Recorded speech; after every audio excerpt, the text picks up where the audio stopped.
Hello! In today's Archaeoscoop I'm running a little bit behind schedule. This video is a couple of days older than I would like, but I'll come to that in a moment. Nonetheless, today's top three headlines are as follows.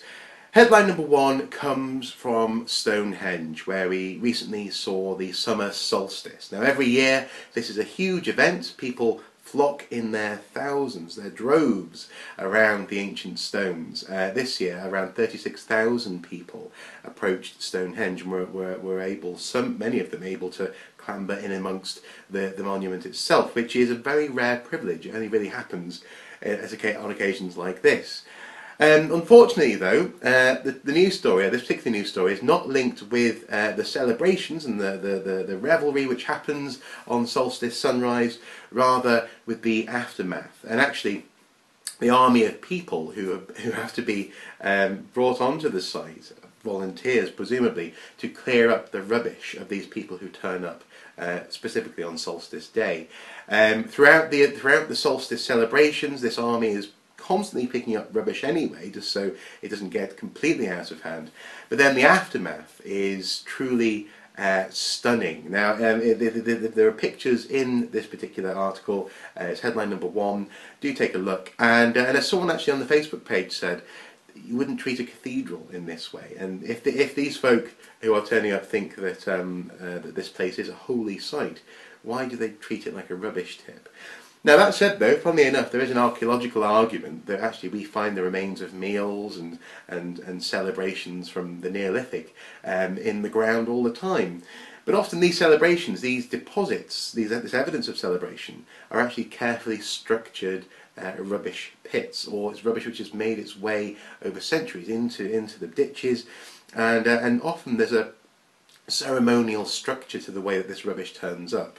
There's a very good thesis on that actually that was done about Iron Age hill forts. But nonetheless, we can identify what are called structured deposition, whereas this is not structured deposition, and it's also not natural food rubbish. It's plastic wrappers, beer cans, greaseproof paper, all this kind of stuff. And I can't help but think that there is an argument to be made actually against this just being the latest lot of rubbish to turn up on the site. This is rubbish which is not, well, often not biodegradable, certainly not quickly. And also, frankly, in our society today, it is known quite widely that you try and put rubbish in a bin. We don't live in a Neolithic or a Bronze Age or an Iron Age society even. We live now, and now we use bins. But anyway, that's headline number one, and I'm sure that you'll have an opinion. Do take a look. Headline number two comes from Bristol, where university staff have come across the remains of food items from the Mesopotamian city of Ur in southern Iraq.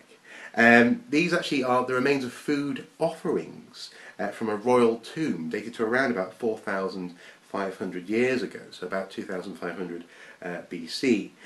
Now, the remains were actually collected during excavations, famous excavations, by Sir Leonard Whalley in the site of Ur in the 1920s and 30s. But staff actually had no idea that this stuff was on top of a cupboard, I think, maybe in the cupboard in the University of Bristol. Incredibly rare to find such stuff, and even more rare to forget about it. So it's an interesting story. Apparently the remains which have been found in these boxes will now go on to join the rest of the British Museum's collection from the city and also from those excavations. And it's going to be part of a digitisation programme sponsored by the Leon Levy Foundation, to be undertaken by the University of Pennsylvania Museum. So they're in safe hands. They're going to be recorded and analysed and no doubt published, but stunning. They're just in a cupboard. So maybe if you work in the archaeology department, check your cupboards. Who knows what you'll find. That's headline number two. Headline number three comes from Switzerland, where scientists are actually asking alpine walkers and hikers to keep a sharp eye out for debitage, for rubbish and stuff which is melting out of the ice. So where the glaciers are melting, lost items from hundreds or even thousands of years ago are actually showing up. Some famous examples would be things like goatskin leggings in the Swiss Alps, or for example a corpse in various bodies actually which have been found from about 5,000 years ago. So it's an opportunity to use, I suppose, global warming as an excavative tool, and obviously there are certain spots which are going to be high intensity find spots which archaeologists and researchers will be visiting themselves.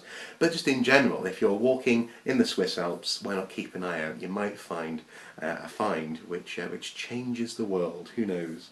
So they're relying on walker clubs and other organisations to post information in their club huts and to share and get awareness up about the possibility of finding truly ancient and truly rare artefacts in the melt water of glaciers. That's headline number 3, well worth a read. For those headlines and all the other news stories from the past few days, all you need to do is check out the video information below. As ever, they're there listed for your delectation and delight.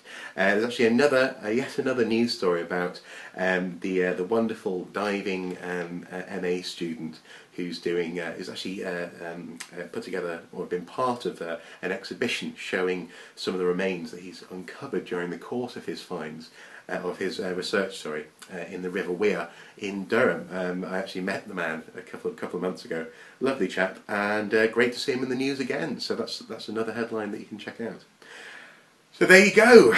Now just very quickly, there's a reason why this video was a bit delayed, and that reason is because it's been a very difficult week at Archaeoscoop Towers.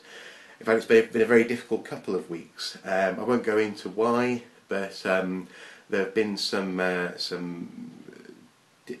professional difficulties, shall we say, and it's been a very stressful time.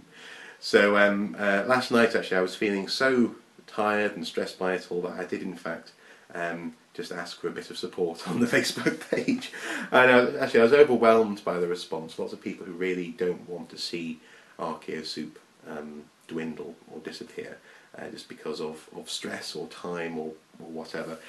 Rest assured, Archaeoscoop isn't going to disappear, but I just thought I'd just make it clear it's been a very difficult few days, linked with essentially a dispute. And I won't go into more details because I don't think I can, but it's not pleasant, and to be honest, I never really saw it coming. But anyway, such is life, and hopefully future instalments of Archaeoscoop will see me well rested and not quite so battered by events.